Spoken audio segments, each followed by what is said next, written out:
Thank you, John. Thank you to the league. John Price is the president. Thank you. We appreciate the opportunity. I appreciate the opportunity. I've heard some of what the Navy League does, and if you did nothing but entertain and honor the work of these fine young people, that would be a worthy cause. But I also understand that you do some scholarships and keeping the public informed of the role of our sea forces and our Navy forces is another worthy goal. So thank you very much, and thanks for allowing me to also recognize Marvin Espinosa Chavez and Stephanie Higgins, whatever they call you. I call you heroes. Thank you. Appreciate that. Today I'm going to tell you a little bit about Riverside County.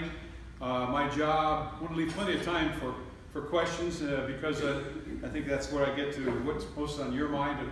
Just let me give you an overview first of all. Riverside County, where I'm on the Board of Supervisors, is home to 2.4 million people. We just became the 10th most populous county in the nation. And we sent a congratulations and regrets note to Queens, New York, as we passed them up on the list to become the 10th most populous county in the nation. We're also a very large county, 4th largest county in California. Our county has 7,200 square miles approximately.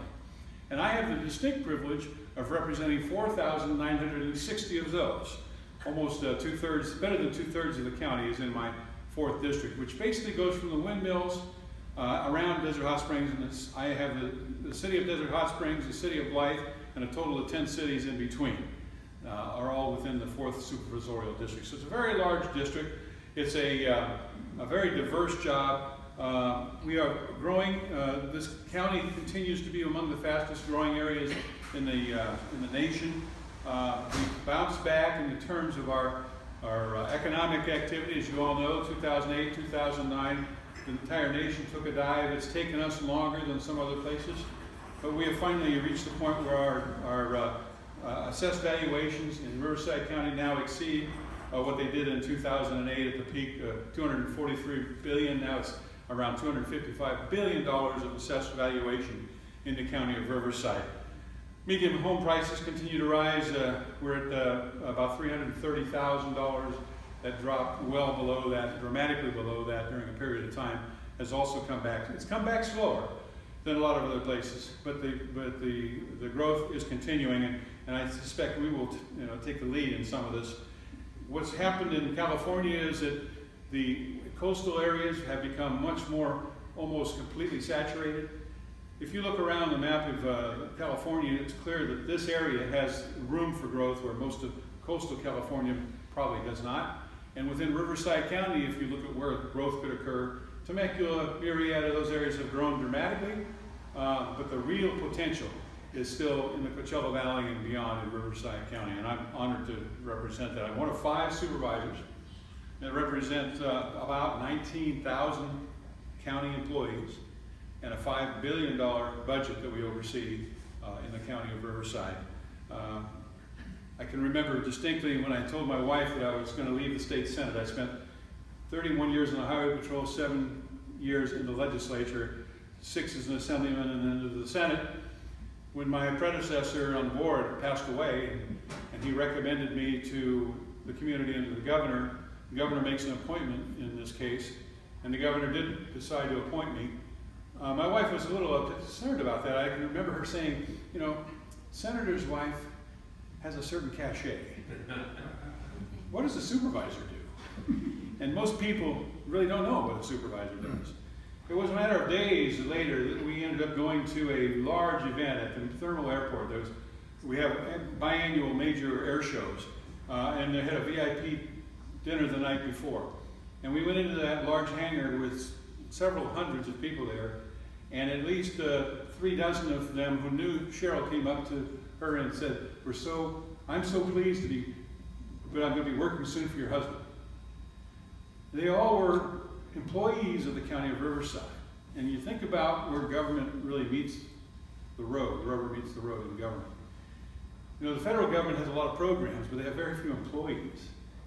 If you hear about a federal program where today, I was with the Undersecretary of USDA in Mecca at 10 o'clock, and we're out announcing a new loan program for low-income housing.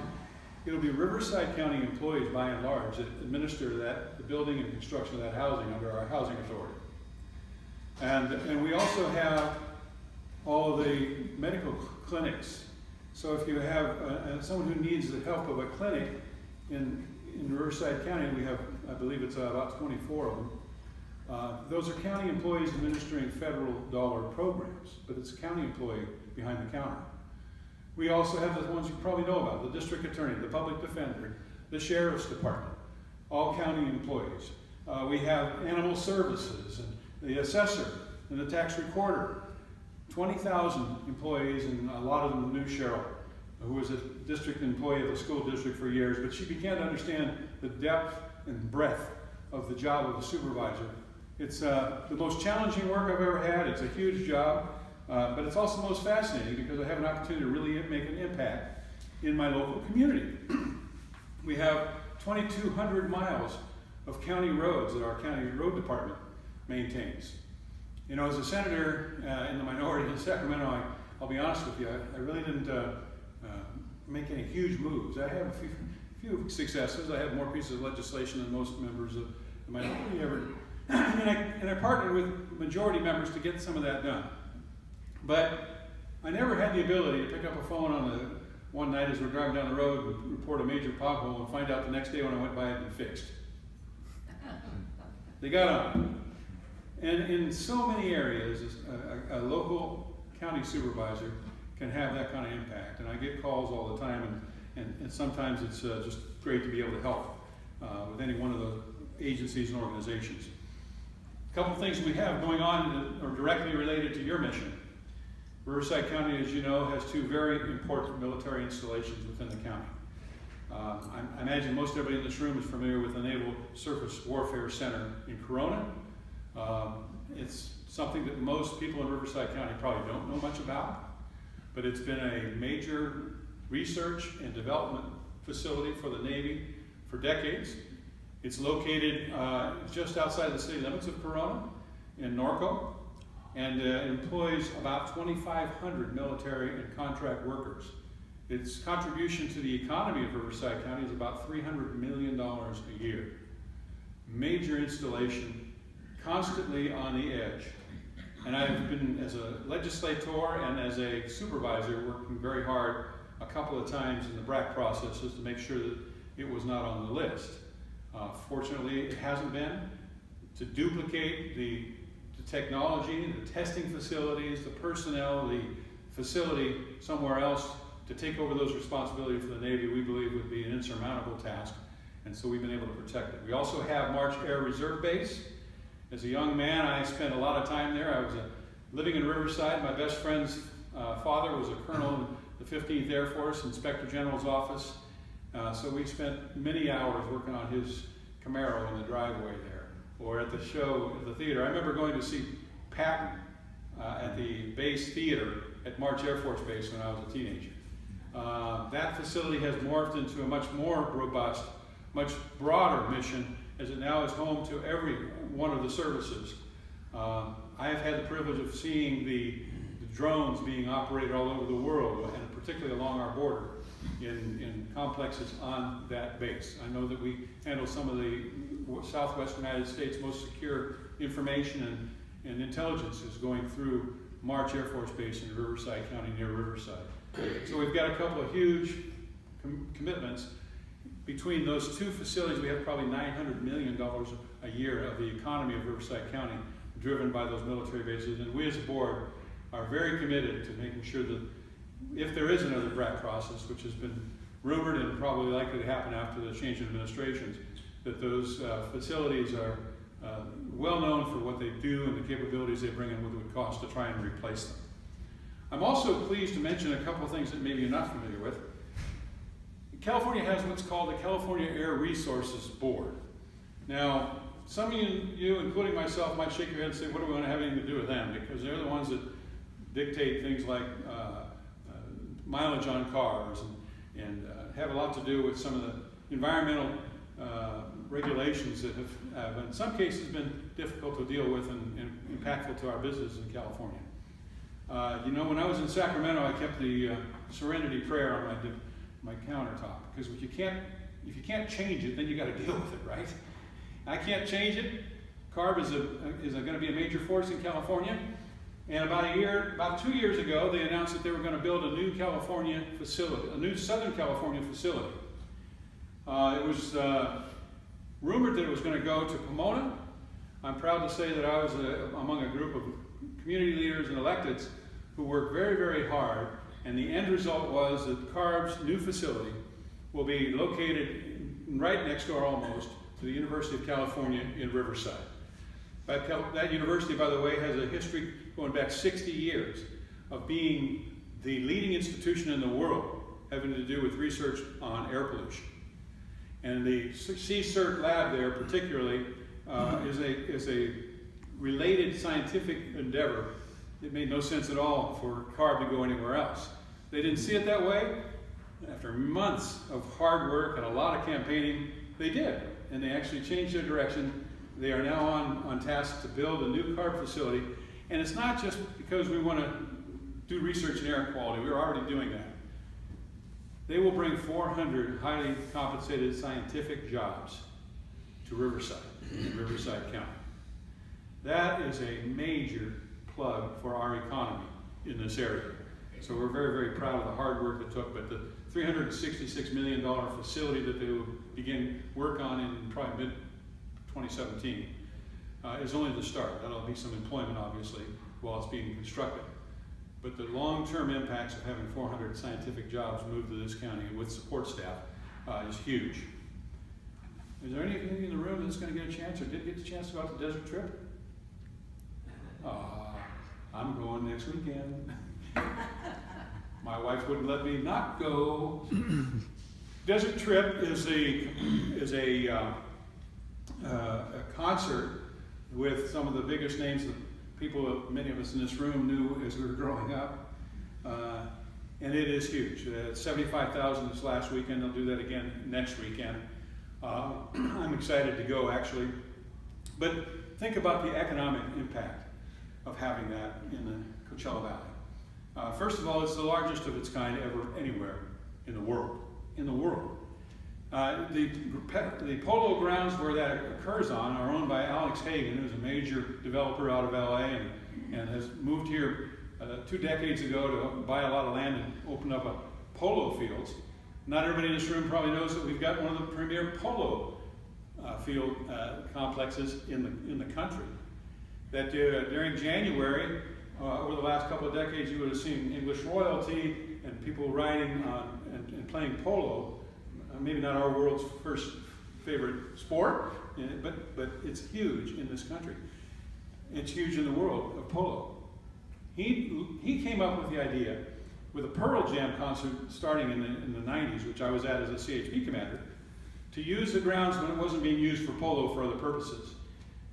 He started working with Golden Voice and developed are now 2 of the most remarkable concerts every year in the world. Coachella, which, how many of you guys are real Coachella music fans? Very good. For me, I like Stagecoach. It comes the weekend after Coachella, right? Country Western. Stagecoach is now the #1 country Western concert in the world. Attracting 80,000 visitors for the weekend. In Coachella, they do about 90, 95. The difference is those are younger people and they can stand the whole time, and they don't let them bring in chairs. Whereas they actually allow you to bring in a folding chair to Stagecoach, and they keep the numbers down a little. Those 2 concerts have annually produced approximately $400 million of economic activity in this valley. I was talking to one of my colleagues in the county government this morning at another event about the impact now of this desert trip. And every hotel room in the Coachella Valley and beyond was booked in a matter of hours after the first rumor that there was going to be this concert on the first weekend. It will probably generate in and of itself between $250 and $300 million of economic activity. And now, how does that pan out? Well, I know, and maybe some of you know, kids that are working there this weekend, this last weekend and next weekend. I know people who have rented their homes out. And I know that the TOT and all the hotel and tourist industry has had a major boost. And not only have they had a boost this weekend and in March and April with Stagecoach and Coachella, think about how this valley used to look before November 1st and after the 1st of March. And basically they have extended the tourism opportunity and the opportunity for this valley to benefit economically an extra month now on both sides. Huge, huge economic impacts. I'm going to mention just one or two other things I'm involved in. I'm, as a supervisor, involved in a lot of boards and commissions, but before I get into that, how many of you have seen the 3 cranes downtown India working right now? Huge project there to build the East County Detention Facility. I'm pleased to say we were able to move it from another part of the county to Indio. And why would you want to do that? Well, first of all, we didn't have and don't have nearly enough beds in our jail system, and people getting kicked out early sometimes commit horrible crimes. We saw an instance of a guy who served less time than he probably should have in Palm Springs this last weekend. We need jail beds.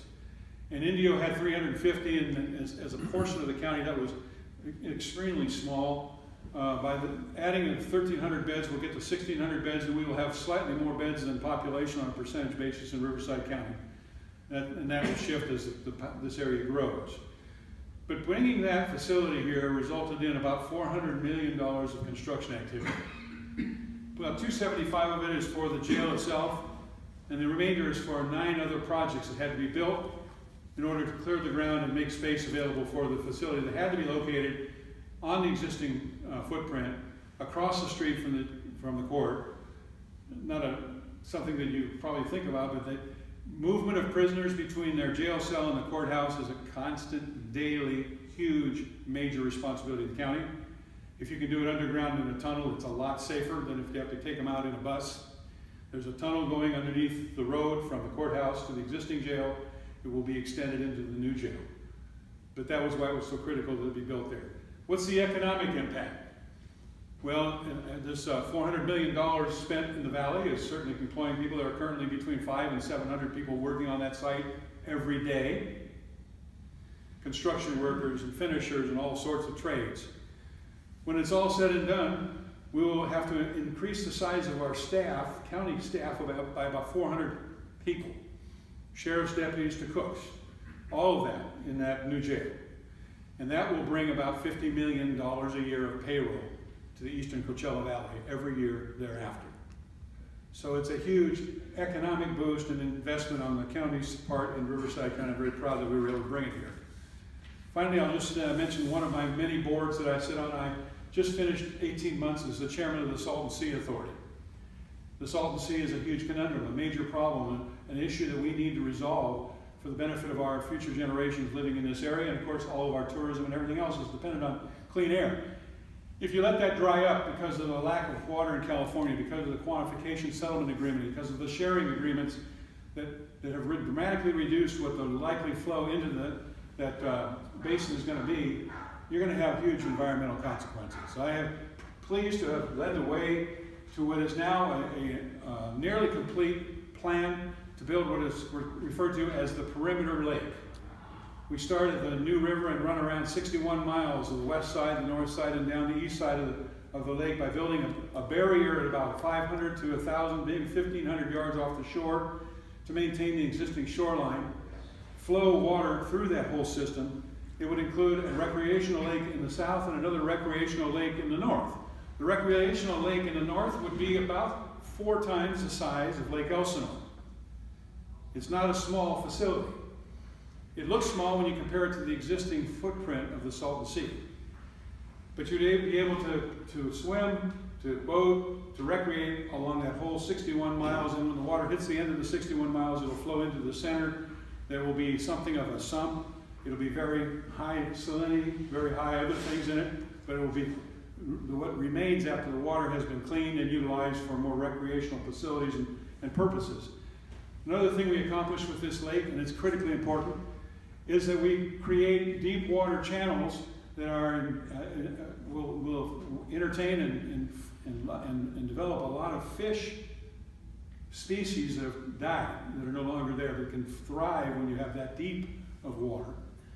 And when you have a thriving fish population and you have water on the surface, in an area where many, many wetlands have gone, if you're a bird flying from Canada to Mexico or Costa Rica, you have to have some place to stop, and there aren't as many places in Orange County for birds as there used to be. This has become the major flyover spot for over 400 species of birds from Alaska, from the farther eastern ranges of Canada all the way to the tip of South America. And this will preserve that in perpetuity as a safe, reliable place for them to stop. So we have much going on there, a long ways to go to get this finished, but I can report that the progress of the last 18 months is more than has been made in the last 18 years, and we're on our way to a good solution as far as I'm concerned. Finally, I'll just mention that I am the chairman of the Board of Supervisors. That is a privilege I've had now twice, my last term, and this time I'm going to exercise my authority to bring a Board of Supervisors meeting to our valley. We are actually going to have the Board of Supervisors meeting in Palm Desert City Hall on Tuesday the 18th at 9 o'clock. This is a very rare opportunity for people in the Coachella Valley to see their county government in action, and I would invite any of you who are interested to join us on the 18th at the Palm Desert City Council Chambers. With that, I'm going to shut up and see what topics